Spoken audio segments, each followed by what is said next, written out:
করবেন না। মহাদেবকে তুষ্ট করতে, মনস্কামনা পূর্ণ করতে পূজার সময় এই কাজগুলি ভুলেও করবেন না। যেমন শিবলিঙ্গে কখনোই তুলসী পাতা অর্পণ করবেন না। শিবলিঙ্গে কখনোই হলুদ বা হলুদের গাঁট অর্পণ করতে নেই।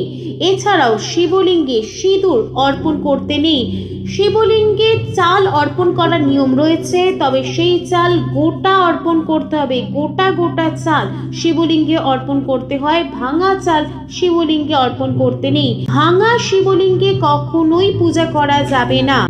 শিবলিঙ্গে কখনোই ভুলে কেতকী ফুল বা কেতকী জল, কেওড়া জল দেবেন না। আমিষ আহার এবং নেশা জাতীয় দ্রব্য গ্রহণ করে শিব পূজা করতে নেই। শিব পূজার প্রসাদে কখনোই ডাবের জল নিবেদন করবেন না।